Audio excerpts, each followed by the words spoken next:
Kinetic Magic is extremely powerful in Eternal Strands, and if you can learn how to properly harness it, you can become unstoppable. So let me take you through my ultimate kinetic build, including the essential armor, weapons, and magic you need to make it work. Not only is this build just really fun to play around with, but it can also make it pretty easy to tackle some of the game's biggest challenges and dominate the great foes. So equip your finest kinetic weave and let's jump in. Now, I'm actually going to start by talking about the armor because the key to this build, outside of the kinetic magic and weapons, is taking advantage of the armor bonuses, and the game really doesn't do a great job at all explaining how these work. You'll notice that certain armor pieces give you set bonuses or perks like Match Magic, which increases the amount of magic you have, or Max Stamina, which increases your overall amount of stamina. Now these perks aren't set bonuses, meaning you don't need to equip the entire set in order to get that perk, but the bonuses do stack. Now for this particular build, we want to be able to take advantage of both Max Magic and Magic Regeneration, which will come from the Opportunist set and the Wind's Call set. Both sets are ones that you can pick up in full within the first two areas of the game, so you'll want to be sure to grab them early. The Opportunist set you can get in Glintwood Hollow, and the Wind's Call set you can pick up in Dredger's Mire.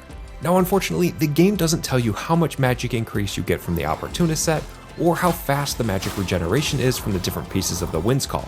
But through a little bit of trial and error, I found the combination I like to use best is using the Opportunist Mask as my head armor, and the Opportunist Cuirass as my torso armor, and then I'll use the Wind's Call Bracers and the Wind's Call Strides to round out my armor set.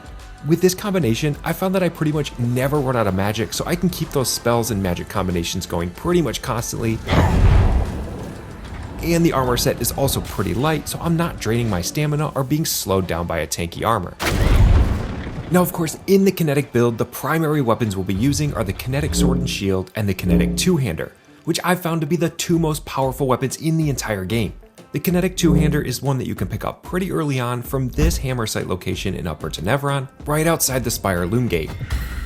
This two-hander is extremely useful not only because of the additional strength and power you get because of it being a two-hander, but also because of its special ability, the Ascending Strike.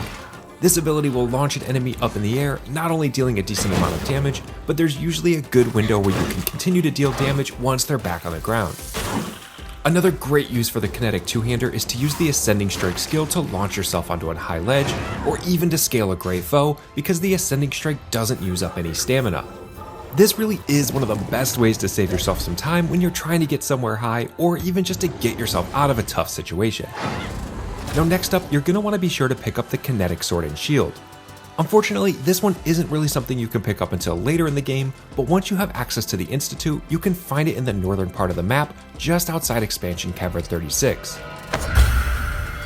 This ended up being my favorite weapon in the entire game, and was the first one that I upgraded all the way to level 5. The Kinetic Sword and Shield comes with the Weaver's Flare ability, which allows you to pick up anything within range, hold it up in the air for as long as you want, and then toss it. At higher levels, you can pick up even more things and throw them even further, which makes this not only a great offensive option, but also great for defense. Now in my current save, I have both of these weapons maxed out to level 5, but when it comes to upgrading your weapons, remember that crafting materials in Eternal Strands aren't really crafting materials. They're more like items you can equip, because at any time you can reforge or dismantle items at Soulless Forge, and you'll get back all the raw materials for that item. Brutish, yet elegant. So really, don't be afraid to play around with different combinations or craft and upgrade items whenever you want, because you can basically respec them at any time and you don't incur any sort of penalty for doing so. Next, let's look at some of the kinetic magic abilities, and I'll talk about some best practices when using magic and harvesting the strands. Your first ability, the Weaver's Grasp, is far and away the best ability in the game. This gives you the ability to pick things up and move them using telekinesis, and throughout the game remains one of the best ways to take out enemies. Not only because you could just pick them up and throw them off a cliff, but also because so much of your environment in Eternal Strands is interactive, there are pretty much always things in the environment that you can pick up and throw. The Weaver's Grasp is also a great complement to some of the other magical abilities in the game. For example, you can pick up chunks from the ice wall, which is another ability you get pretty early, and throw them at the enemy if you're in a scenario where there isn't anything close by to throw. You can also pick up and throw ice mines, which ended up being one of my favorite later game ways to take out enemies. Now at higher levels, the Weaver's Grasp becomes completely OP, not only giving you the ability to pick up and throw much larger items, but at max level, you can literally strip the armor right off some of the great foes, making them incredibly simple to harvest. Now to upgrade the Weaver's Grasp, you'll need to harvest strands from the Ryland Sledgeworm. I found this to be one of the most straightforward great foe fights in the game, where you really only need to chip away at his glowing scales, so make sure that you take advantage of that and upgrade this as soon as possible. Now the Ensnaring Blast is another piece of kinetic magic that's probably my least favorite of the group, but it does serve some function. The Ensnaring Blast will create a bubble around the target, and this bubble will pull in anything that's nearby, including items which can be used to deal damage, or more notably, elements like fire and ice. This really is one of the best ways to take advantage of elements that are in the area, or if you're looking to get the most out of other elemental magic abilities like Drake's Breath. Locking onto an enemy also makes it much easier to trap them inside the bubble, so I'd recommend doing that if you like using the Ensnaring Blast. Now to upgrade the Ensnaring Blast, you'll need to harvest strands from the Arc of the Stricken Earth.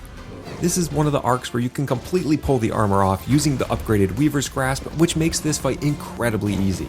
Now the last piece of kinetic magic may be a bit of a spoiler since you get it as part of the main story by completing the final boss in the game. So if you don't want to know anything about the endgame and want to remain completely surprised, consider this an official spoiler warning. But once you defeat the Surgeborn Herald for the first time, you'll gain the Kinetic Stream ability. With this ability, you can open up a tunnel that can launch you across distances, and this ended up being one of my favorite abilities in the game. It's great for launching yourself across buildings, especially if you're like me and like to jump across rooftops. And this ends up being the best way to get on top of great foes to make harvesting strands a lot easier. Now you can also open up a tunnel to throw enemies through, so once again this ends up being a great complement for the Weaver's Grasp. And you can throw other magic into it as well, making it possible for you to launch frost and fire magic across distances. Now in order to upgrade the kinetic stream, you'll need to harvest strands from the Surgeborn Herald. Once you complete the game, he'll show up in the various different areas just like the other great foes in the game, and you'll have the ability to harvest his strand. Although I will say, harvesting the strands from the Surgeborn Herald is a lot trickier than the other great foes, and to be honest, I'm not really sure of the benefit. I think it keeps the kinetic stream open a little bit longer, but I'm not totally sure. But in order to harvest the strand from the Surgeborn Herald, you'll have to destroy all of his weak points, and once his locust is exposed, you can't just go right in and harvest the strand or you'll get thrown off. In order to harvest his strand, you'll need to freeze his free arm, the one without the sword, so that he won't throw you off. And once it's frozen to the ground, you'll need to quickly move in to harvest the strand. Again, I think this one's pretty tough, and I'm not entirely sure the risk is worth the reward, but if you're looking to upgrade the ability to its max, that's how it's done. Another kinetic strand. Okay, and that is my ultimate kinetic build in Eternal Strands. I hope you enjoyed this video, and if so, leaving a like to let me know would be much appreciated.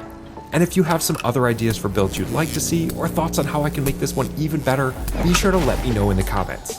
Thanks everyone for watching, and I'll see you on the next one. I'm pulling you. Brace for it.